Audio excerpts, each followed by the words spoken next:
Welcome. In the last video, I took this Puma and sharpened it for the first time, new razor to me.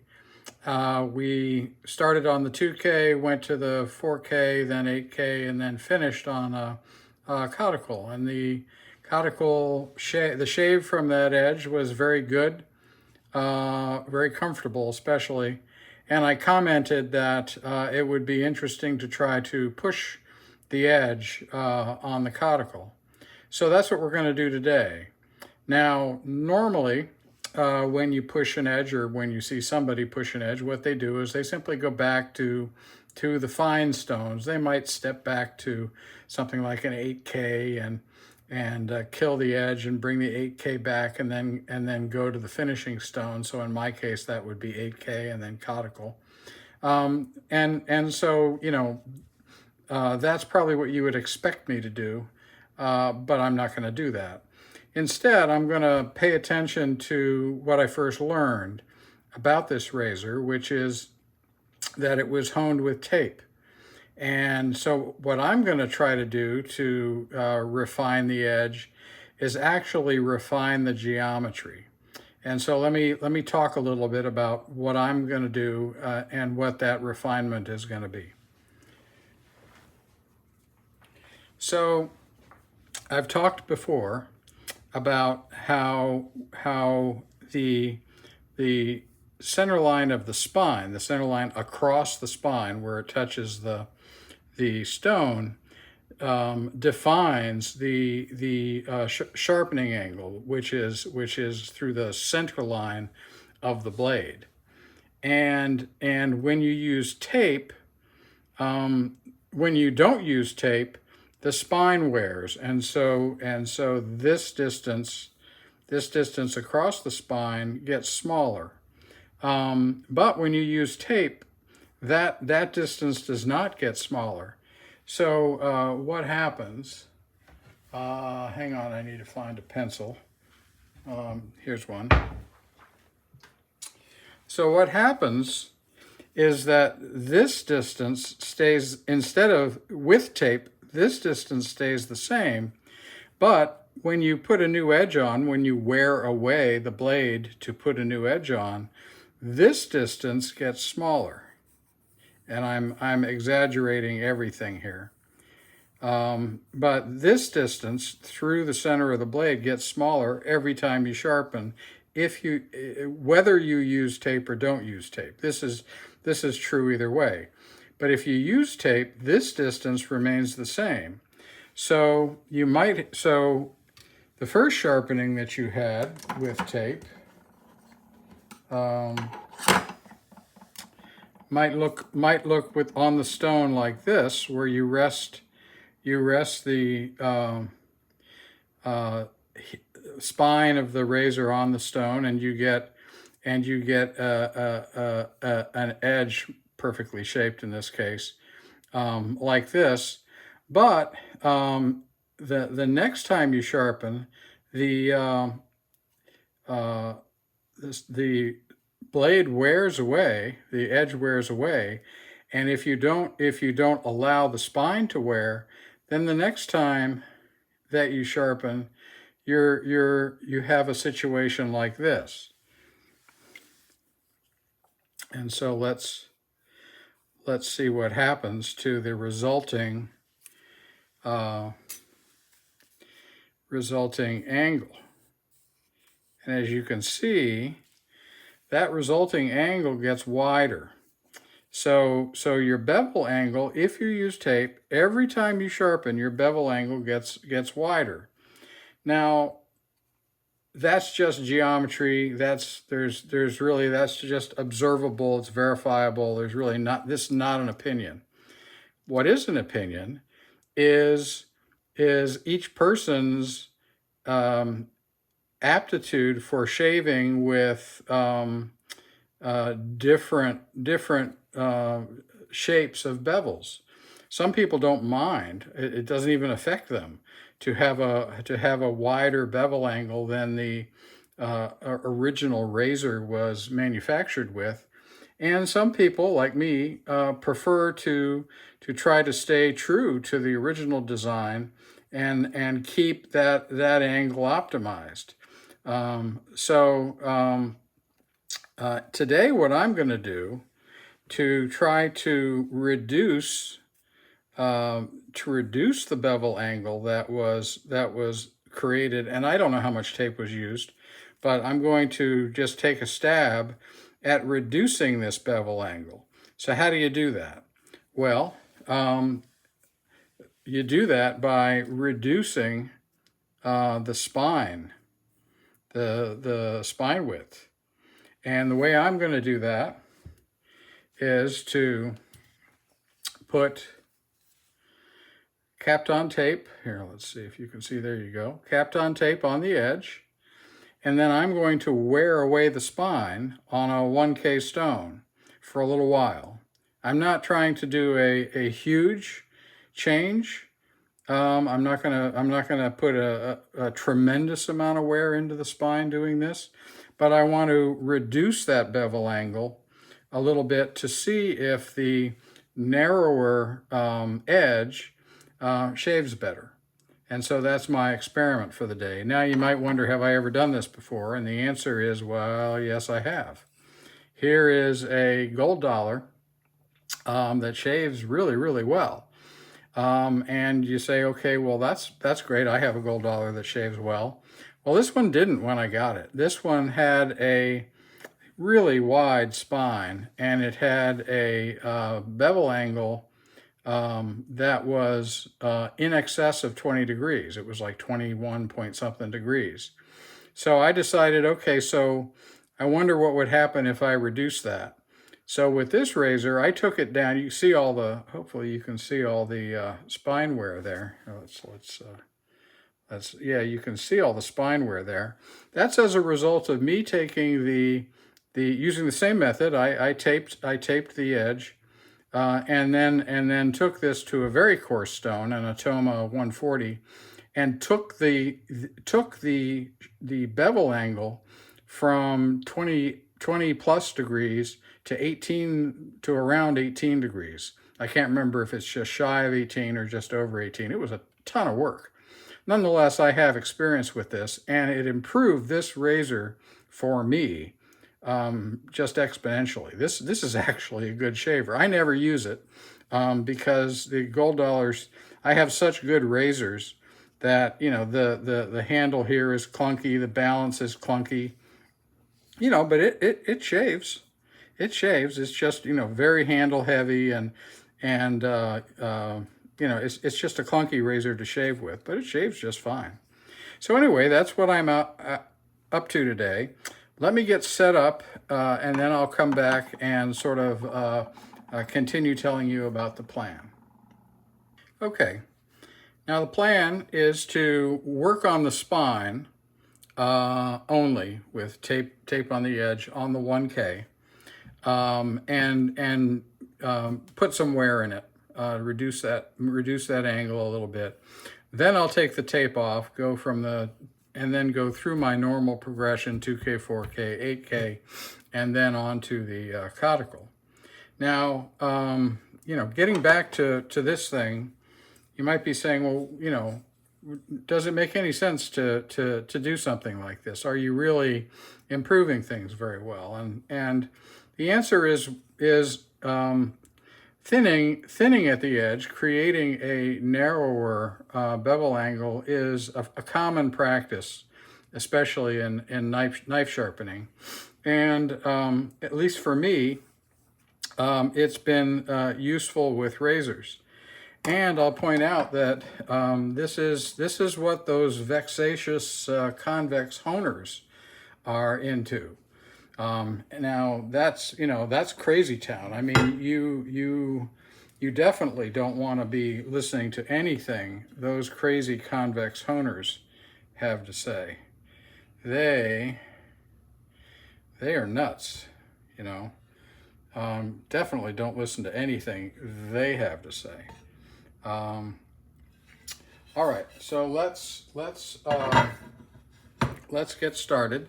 I'm going to pause you again, get set up, and then we'll go. Okay, now to narrow the spine, I'm going to work pretty orthogonally to the stone, and I'm going to emphasize pressure to the spine side rather than trying to put equal pressure between the spine and the edge. So I'm going to do that by counting. I'll show you 10 on this side. I need to get a little water going here. We already have a little slurry on the stone. So here's 10 on this side.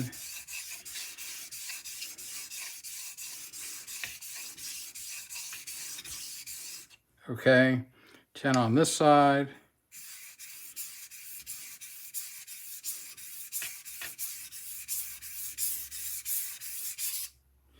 Okay, now I'm going to just continue doing that for a while, and I'm not going to make you watch me because I want to try to keep this video slow, or rather short. So I'll come back when I'm done. I'll probably do something like 100 on each side. Okay, final 10.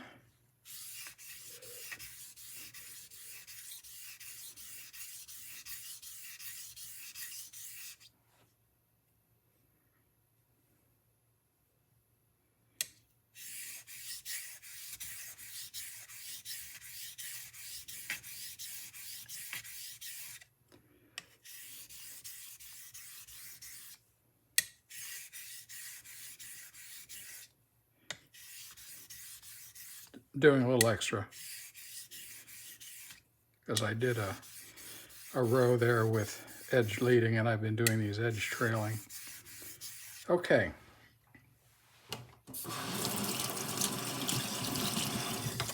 I'm going to get cleaned up and come back on the 2K. Okay, so we're back. Let's get going to try to recover an edge with a slightly shorter spine. I can tell you that was not a lot of work that was done on in terms of metal removing. Doing hundreds, I mean, it took me a long time to remove the metal on that gold dollar, and so 100 strokes isn't a lot, but let's see if it's worthwhile. It's certainly going to be something. Now you can tell from the way the slurry is smearing. See how it smears? You can tell that the edge has not yet even reached this 2K stone, but also it's getting there pretty quickly. I've done a lot of advice giving with regard to pressure for somebody who's new to this.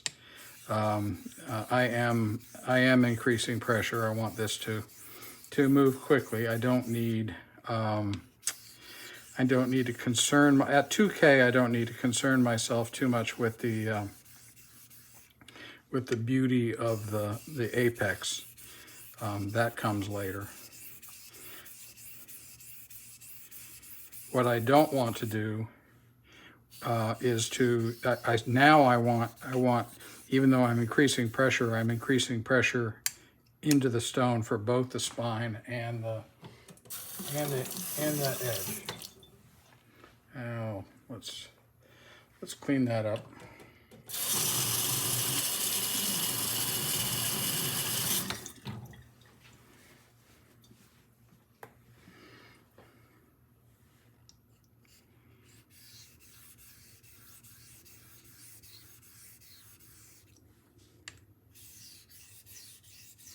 You can see that smearing.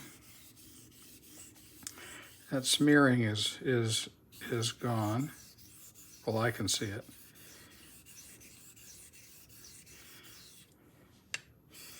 But I'm waiting to feel that edge meet the stone, and I have not felt it yet. I feel like it's coming a little bit on this side.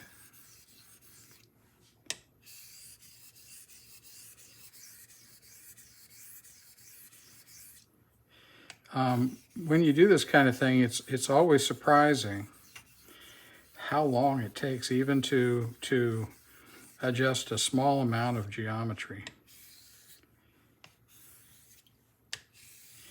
Now off this stone, and I don't think it's ready yet, off this stone, I should be able to push cut the packing peanut with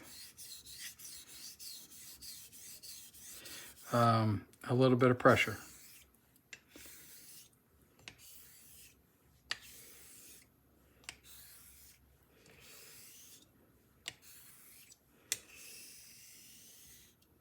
Okay, something's going on there. I want to make sure that I have. I'm now forcing. I'm rolling pressure, and I'm making sure I have a little bit of a smile in this razor.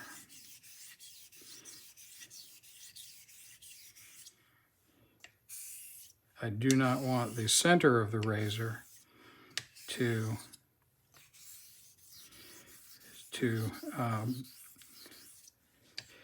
come across the stone later, so I don't want to frown in this razor.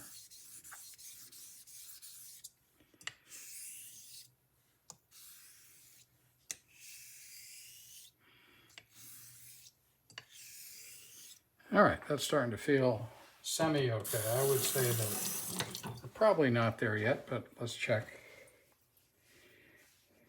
We have a fresh packing peanut on board here.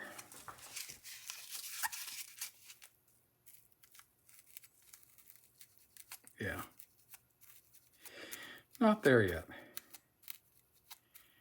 Okay, let's continue. I'll tell you what, I'm gonna just continue like you just saw me. I'm gonna go until I have an edge, and I'll come back to you as I come off this stone. Okay, the last test was right on the verge of cutting the packing peanut. And so I'm going to do just a few more strokes here, and then we will test. It's with these coarser stones, you really can't overhone. All you do is you know, there's dimension, as I've said, on the apex. It has dimension, not the way I drew it, and the size of the abrasive limits you from narrowing the apex down to the point where you could overhone. So all you do, the more time you spend on a coarse stone, all you do is shorten the blade, shorten in this direction. But your optimal bevel size, your optimal apex dimension for off of this stone is pretty much going to be the same. All right.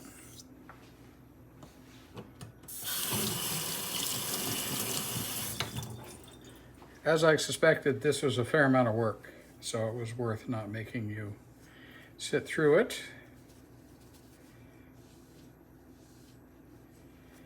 All right, here we go. And hopefully you can see. Yep. Pushing in. Here, let's try to.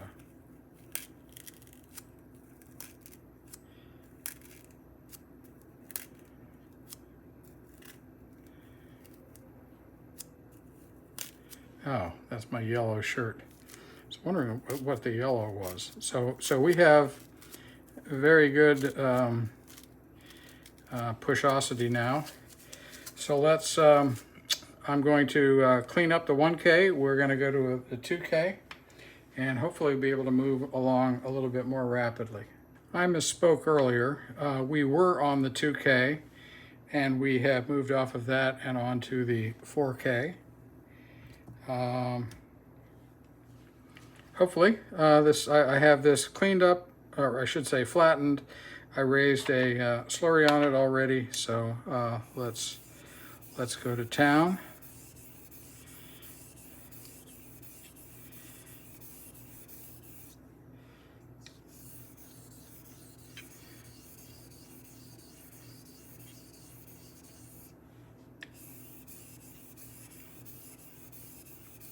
Now I'm liking how the edge is meeting the stone, how it's pushing the slurry forward without any streaks.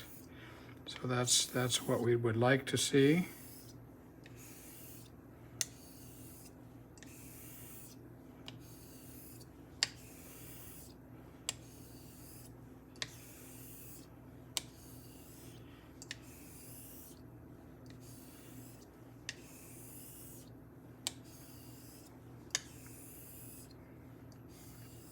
See, the stone is clean where the razor has been, and that's because the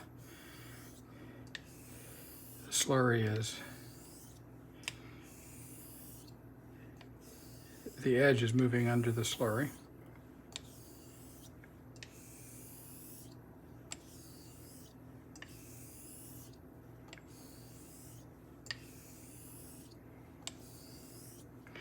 I want to make sure each stone does its job, but I think based on what I'm seeing here, this is pretty close. I'm going to do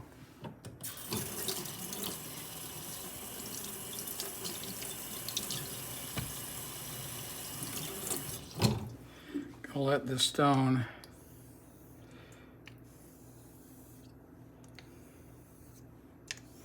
optimize just a little bit. And by that I mean without slurry, the only abrasive hitting the edge is on the stone itself. There's no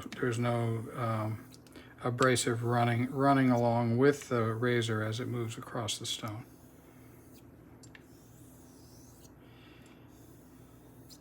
I am definitely in the mode of feeling the edge. It feels pretty doggone good. So let's see. I found I have a couple of fresh packing peanuts here. So if this one, I think this is a different one. Okay. Let's see where we are. Yep. Yep.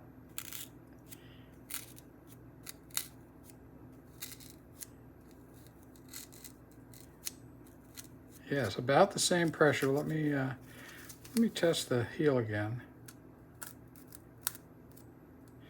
I'm gonna put just a little bit more work at the heel. Not a lot. As you know, I'm a bit meticulous about getting the heel to equal sharpness as the rest of the edge. Well, hopefully you've watched all my videos and know that. And if you've watched all my videos, my sympathies.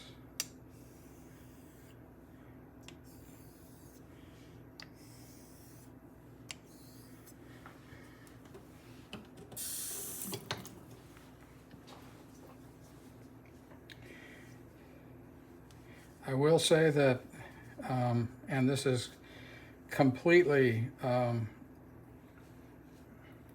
confirmation bias, but the edge to me feels better on the stone now, especially the 4K.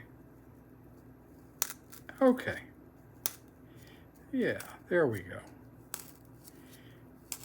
Equal pressure, yep. And all I'm trying to do here is gauge the amount of pressure it takes to break the skin of the packing peanut.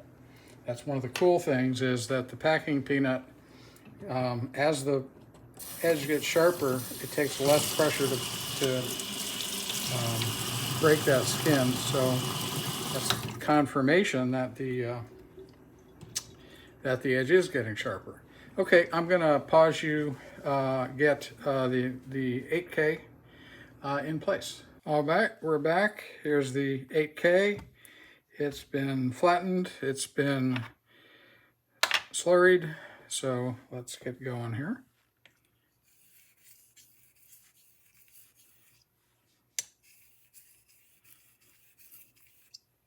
Like just a little bit more water.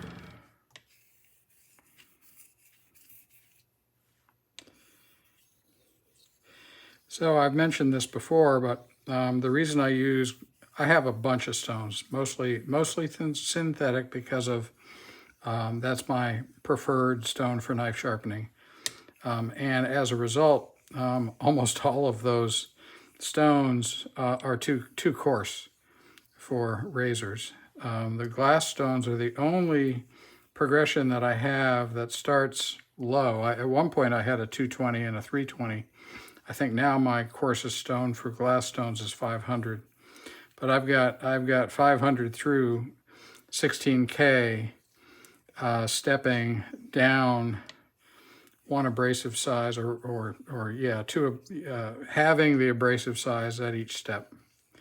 So I've got 500 to 1,000, 2,000, 4,000, 8,000, and then 16,000 with the glass stone. And I don't have that kind of progression in any other stones, synthetic stones. That progression for natural stones is kind of immaterial. There's a variety of methods for using natural stones. I take sort of a manufacturing approach to sharpening, and so to me, at the base of it all, each stone is just an abrasive tool, and they have different pros and cons. For knife sharpening, it's so much more convenient, especially if you're doing this for others. You want consistency, and the synthetic stones are just amazingly consistent. Doesn't mean you couldn't use natural stones, but I just don't.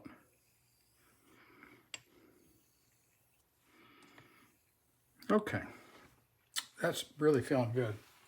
Let's. I don't want to rush this. I want to take the best edge that I can to the cuticle,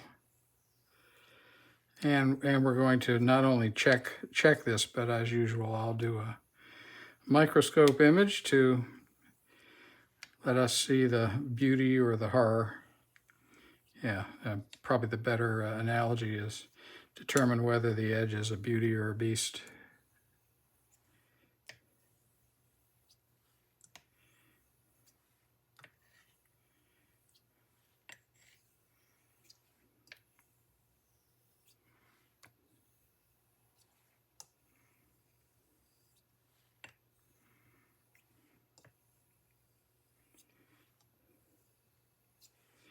All right, let's see where we are.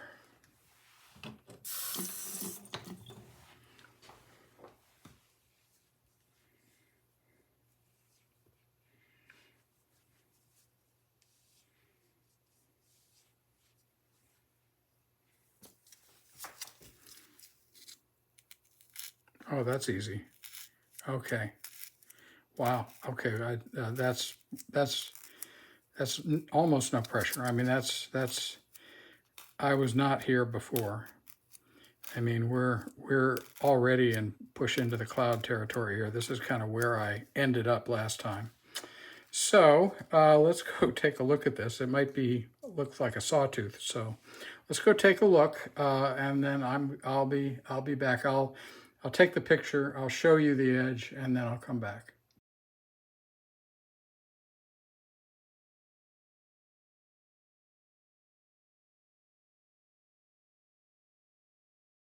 Okay, so I'm all set up on the cuticle here.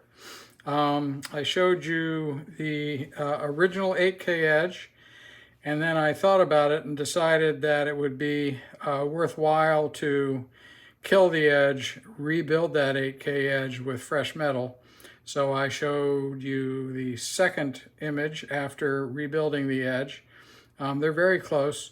Before I get going on this stone, go back and look at the scratch pattern on either of those edges. I guess the second one is worthwhile. But look at the evenness of the scratch pattern.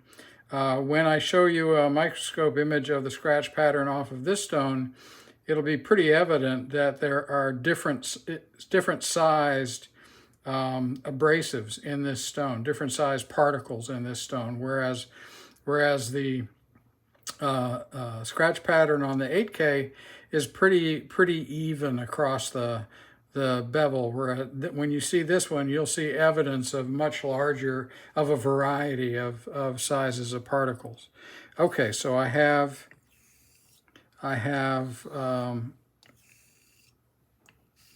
everything set up here.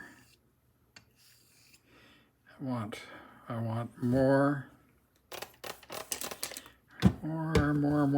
I want more.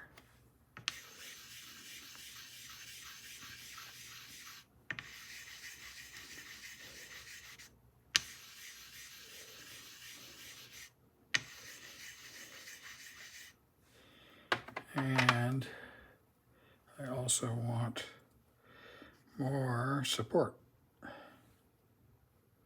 There we go. All right, let's see what happens here.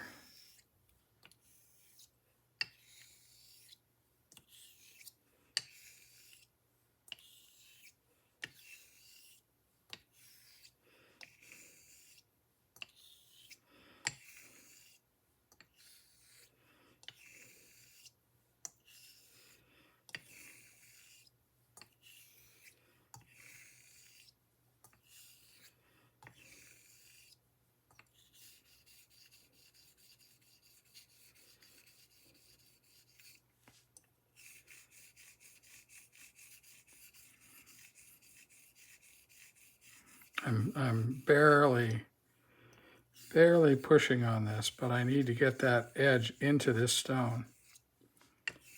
There we go, starting to happen. There we go.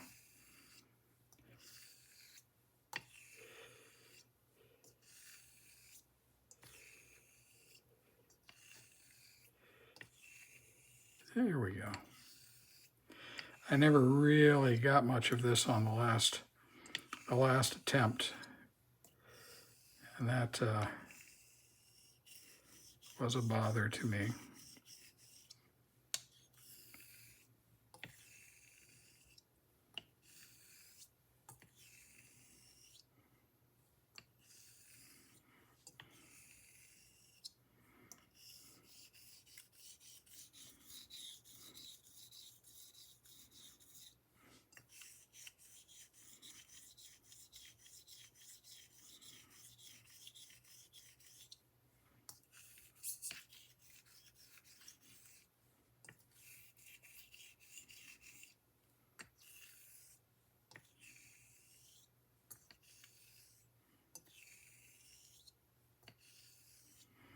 It's not super duper, but it's good.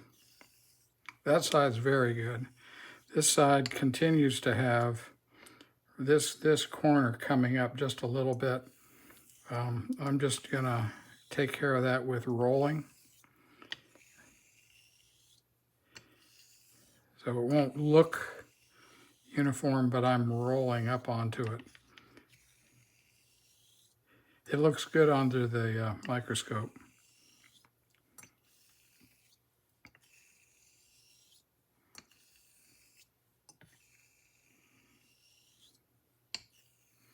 Okay, that's getting a little on the hard side. I think we have potentially moved backwards as I have removed slurry. Let's decide whether we want another very thin slurry or whether we want to move to something else. I think I'll take a couple of swipes with just water.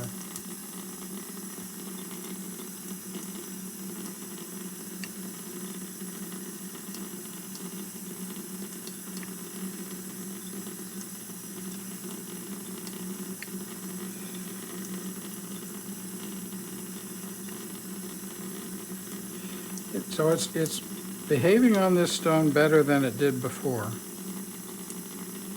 but it really isn't wowing me.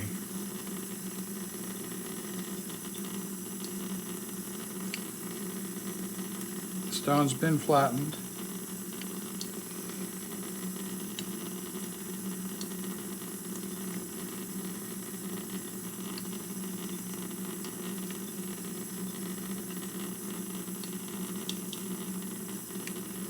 All right, I think now I have to make a decision. Do I go back to slurry, or do I spend a lot of time like this? I think I'll go back to a little bit of slurry. I'm starting to get concerned about the length of this video again. But this is kind of how I do it. I tend to move a little faster when I'm not talking. But it can take me a while with razors because I kind of get curious. You know, what will work, what won't work. I'm kind of interested in quality rather than time. So if I can find a way to get a better edge, I give myself enough time. I mean, I don't have anything to do other than a drink and a cigar after this. Now that, you know, that could become important.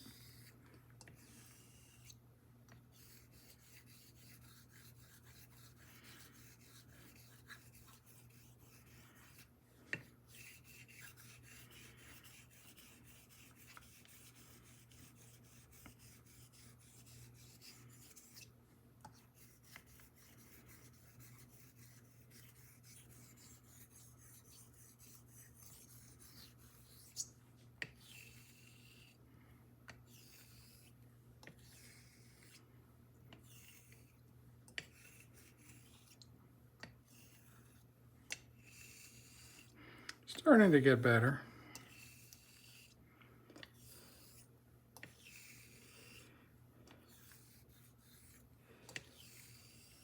Definitely starting to get better. I need to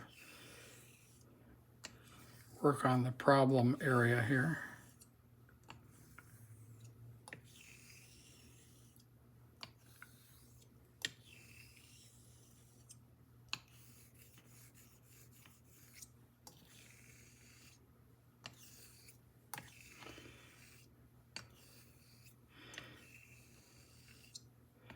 Catechils can be slow. And I'm not sure whether to cut away and just do more of this or whether to make you watch this. So I kind of keep hoping that I'll have a little bit of a breakthrough. But, and it's coming. Where it's not coming is on this heel.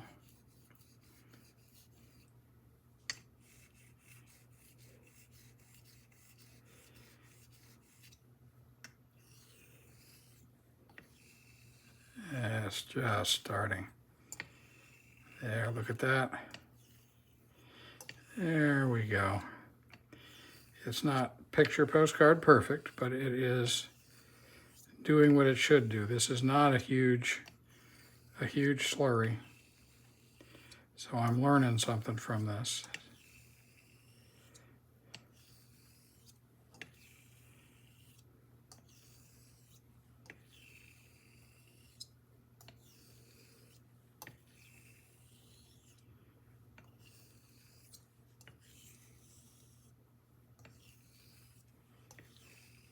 Look at that, there we go. That's pretty much what we want to see. Just popping up there. Now the real question is, do I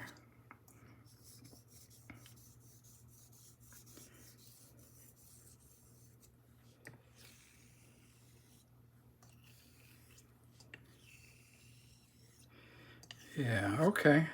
Let's probably have taken this edge backwards. So let's check on that.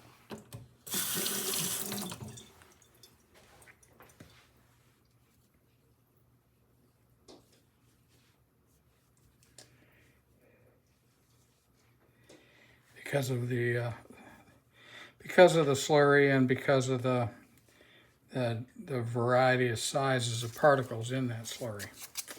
Okay, so actually pretty good. I would say better, certainly better than it came off the stone before. So I'm going to do some quick laps with a lot of water, and then I think we'll move to the glycerin again. Glycerin and oil, soapy water. They're kind of a way to push the stone. It looks to me like the steel should be able to take that, no problem. Let me do a few laps here.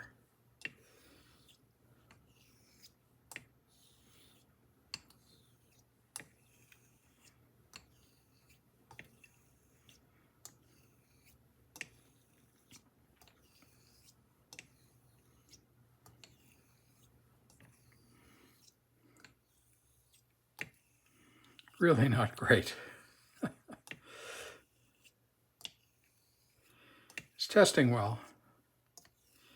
The visual is not great.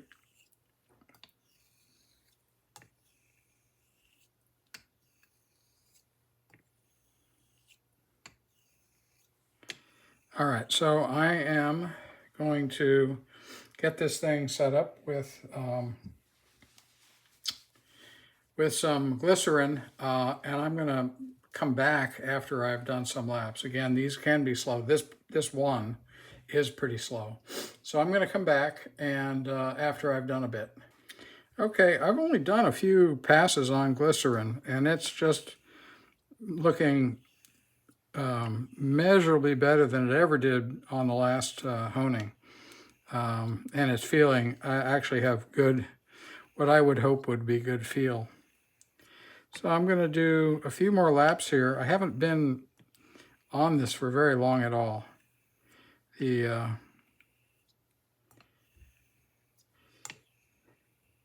feeling really good. I'm going to do just a few more and then we'll test.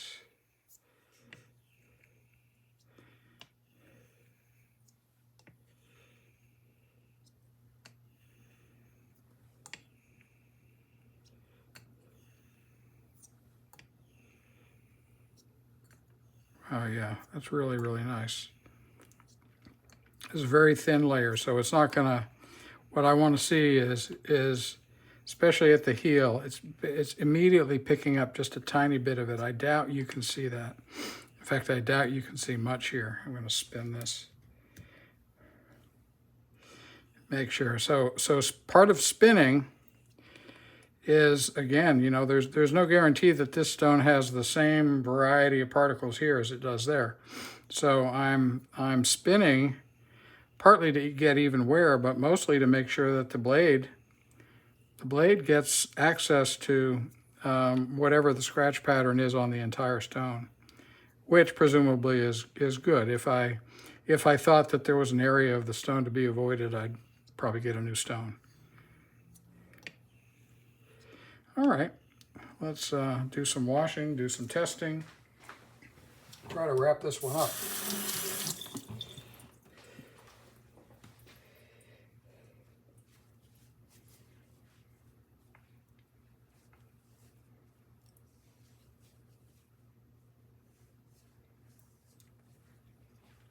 Okay.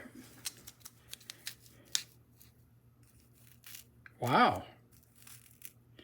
That is really, that is exactly, and this hasn't been stropped yet, that is exactly where we want to be. We want to get, this is where, this is good. So now we have good geometry. We have really, really good finished geometry. And this does not then require stropping to try to bend steel to actually get an apex. This has an apex. The apex is excellent, just where we want to be. So I am going to strop it. I'll do 25 laps on fire hose linen, and then I'm going to do 50 laps, somewhere between 30 and 50 laps on steer hide leather. And I'm going to take a picture, and the next time you hear my voice, it will be after the over that picture and after I've done a test shave with this razor. So I will see you tomorrow for me, but in an instant for you. So I'm back. I did 20 laps on the fire hose linen as it ended up, and then 40 laps on steer hide leather. The test on the packing peanut after that was push into the cloud. Pushing into the cloud means bringing the edge up to the skin of the packing peanut and having it move through the skin without any pressure whatsoever. The feeling is that there's no resistance at all from the peanut. So most importantly, how was the shave? Well, the shave was excellent. That is, in my view, a related to the geometry of the edge much more than the stone that was used to create that geometry. The closeness of the shave I get with all of the other stone types that I use. However, the feeling of the edge tends to be unique to each type of stone. So in the case of the conical, it's very, very comfortable, safe feeling edge, even though it's ultra sharp. And it's a different safety and comfort than the softness and safety that I get from a J-knot edge.